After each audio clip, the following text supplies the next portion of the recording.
So is Hearthstone Battlegrounds just one big RNG fest? Let's talk about it. So the reason why I decided to talk about this topic is because there's so many people that I see in the comments or on Twitch or wherever just say Hearthstone is all RNG, it doesn't matter, it's like flipping a coin, but that's wrong. Now, there's counter arguments for this, but let me explain, alright? How is it then that some people are consistently top leaderboards, some people can consistently climb, and other people are stuck at specific ranks? How is someone stuck at 9k? How is someone stuck at 6k? Is that all RNG? Maybe, but probably not. Now, I won't deny that there's no RNG. Hearthstone Battlegrounds consists of both strategy and RNG. Every game or every healthy game does. Let's look at some like extreme examples. Chess is almost all pure strategy with no RNG. Only RNG is if you go first or second with the white or the black pieces. And chess has such a high skill floor and ceiling. There's so much you can learn about. It's some of the most 5-heads games you can play and find, but it's not for everyone because a lot of people find it boring and unfun. Why? Because there's no RNG. Hearthstone is a casual game, meaning it wants RNG. RNG makes things interesting and fun because random things can happen. You never know what's gonna happen, what card you can generate. There's always a win condition. If you think you're lost, sometimes there's like maybe a small chance that you can find this or do this and still win, right? So you never lose hope. Casuals especially like a lot of RNG. And then, you know, if you look at the other example, pure RNG, there is gambling. You know, you literally flip a coin or roll a dice and you can all or nothing. And this is fun because if you lose, oh, that sucks a lot. But if you win, you get filled with pure excitement and everything. Again, this is not for everyone because some people also find it boring. It's just pure luck. There's no skill involved, which means everyone can do this. Chess is only for those that really dedicate their time to it and want to learn it. Gambling is something everyone can get into. Everyone can flip a coin and get lucky and beat whoever they're facing. So that's why there's always, almost in every game, a healthy balance of RNG and strategy. So there's fun, there's always excitement.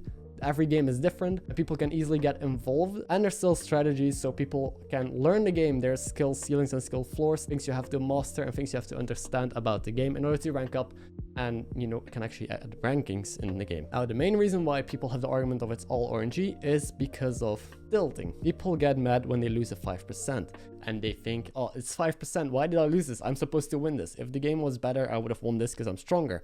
But do you remember the times that you 5% someone? The thing is, you nitpick one thing in a grand scheme of things, right?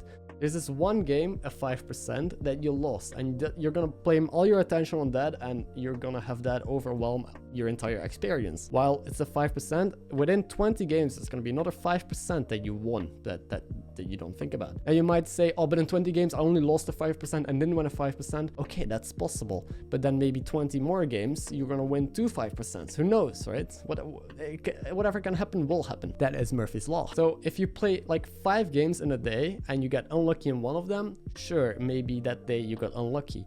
But if you play 5 games every single day for an entire year, you're gonna have such a big sample size. In the end, it's gonna be 50-50 with how much luck and unluck you had, unless you're like super unlucky. But I mean, that's play 2 more years and it should balance out. The more games you play, the more that your RNG balances out and things come down more to strategy. It's also a mental thing. People will remember the bad things more than the good things because they have a bigger impact on how you felt in that moment. They also like to blame things that are out of their control, so they feel better about themselves. You know, you maybe win a couple games and you lose a game, but that was a 10% that you lost, and you're gonna blame it all on the 10% because you're better than that, right? You're stronger. You know how to play the game. That's not a good mindset to improve. If you want to improve, you want to learn from the reasons why you lost. Even if you got unfavored, maybe you could have turned that 10% loss into a 5% or a 2%. Maybe you still misplayed. You could have picked maybe another Lystra that you rolled past or positioned differently to increase your odds.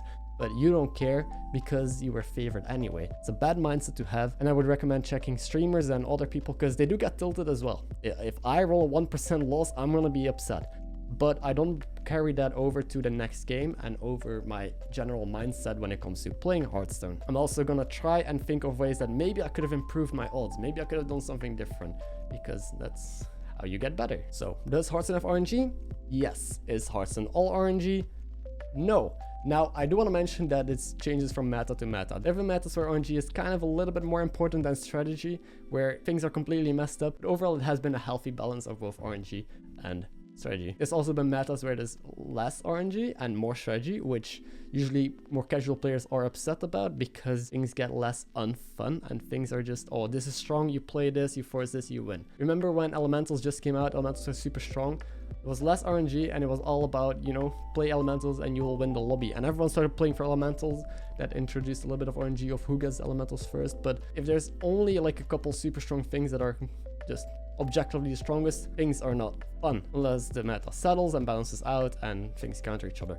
If there's more RNG involved, that's not fun either, because even if you are good at the game and have a lot of strategy, someone can just high roll easier to beat your ass. So no matter what game you play, no matter how much RNG there is involved and how unlucky you think you get, in a large enough sample size, it will always balance out into a perfect 50-50, and then you will have to blame the little bit or the lot of strategy that is involved for your other losses. So learn from that, get better, improve, and don't blame it all on RNG, even though the game sometimes feels like it's just a slot machine. Trust me, it's not. Now, I appreciate you watching this video. You know, feel free to subscribe for more guides and content like this, and leave a comment down below what you think. If you just want to be mad at me and, oh, it's all RNG, just lost the 1%, you're talking shit, you're the guy I'm talking about. Or just leave a nice comment, whatever feedback. It's all appreciated. Liking the video as well. That's everything I had to say. Thanks for watching again. Have a good day and good luck on the Battlegrounds.